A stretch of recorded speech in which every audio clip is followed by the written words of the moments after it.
সাপ আইবার আগ পর্যন্ত আনা লড়িয়া বইবা খেয়ে। গত 2 দিন পূর্বে পশ্চিম হাতুরা মহিলা টাইটাল মাদ্রাসা একটি অনাকাঙ্ক্ষিত ঘটনা ঘটে যায়। এখানে আসার কথা ছিল মুফতি নজরুল ইসলাম কাসেমি হাফিজাহুল্লাহর, ওনার আলোচনা করার কথা ছিল, কিন্তু উনি আসতে কিছুক্ষণ লেট হয়ে গিয়েছিল।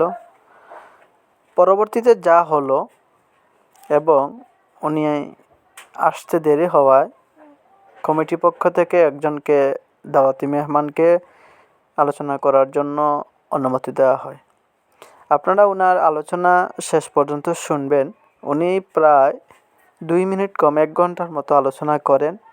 আর সেই 1 ঘন্টা আলোচনা থেকে কিছু অংশ আমি আপনাদের সামনে তুলে ধরার চেষ্টা করলাম, আপনারা সেটুকু দেখবেন।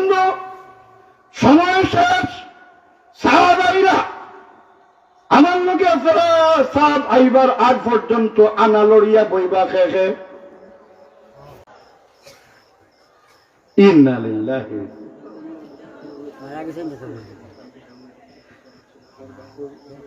1 মিনিটের ভিতরে আমি আমার খতারে ফিনিশিং দিতাম।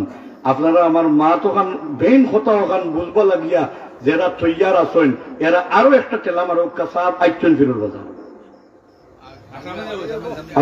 আগুকা ও শেষ ফিনিশিংটা ফোনটা তেলাম আর ফিরোর বাজার পয়গাম্বরে কইলা জুলাইখা গো, ও তুমি খেয়ে গো জুলাইখা, এখন কয় হায় রে হায়, যে ইউসুফর প্রেমে পাগল হইয়া সারাটা জিন্দগি আমি নষ্ট করলাম, ও ইউসুফে আমারে চিনে না।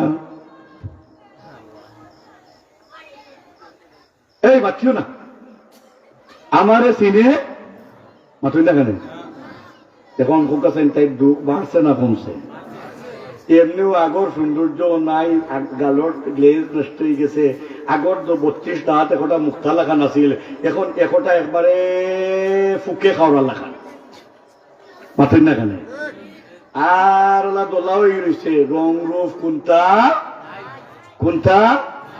ইউসুফ আলাইহিস সালামের সাইয়া দেখেন বেটিয়া, খুব সম্ভব আর ওয়াজও আমার দাওয়াত দিতে নাই।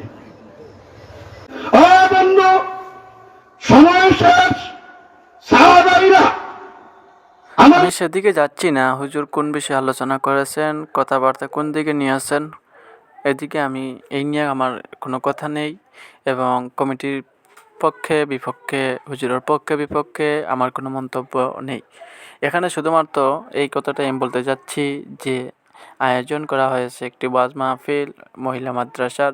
হুজুর এখানে আয়োজনটার হুজুরে প্রধান অতিথি ছিলেন, হুজুরে দাওয়াত অ্যাকসেপ্ট করেছেন এবং হুজুর আসছেন, কিন্তু যানজটের ফলে যে কোনো সমস্যার কারণে হুজুর 1 ঘন্টা বা 40 মিনিটের মতো দেরি করে ফেলেছেন।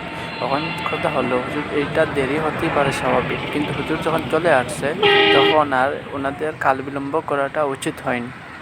তবে এই জিনিসটা অত্যন্ত বেদনাদায়ক, যে কষ্টকর যে নজরুল ইসলাম কাসেমি সাহেবের মতো মেহমান আমাদের মঞ্চে আসছেন কিন্তু উনি বয়ান না করে চলে গেছেন। এটা অত্যন্ত দৃষ্টিকটুর এবং কষ্ট লাগার মতো। কিন্তু কথা হচ্ছে হুজুর কেন চলে কেন? হুজুর তো একজন যোগ্য আলিম, বিজ্ঞ আলিম। নজরুল ইসলাম কাসেমি সাহেব একজন বিজ্ঞ উলামায়ে কেরামদের মধ্যে একজন অন্যতম একজন আলিম।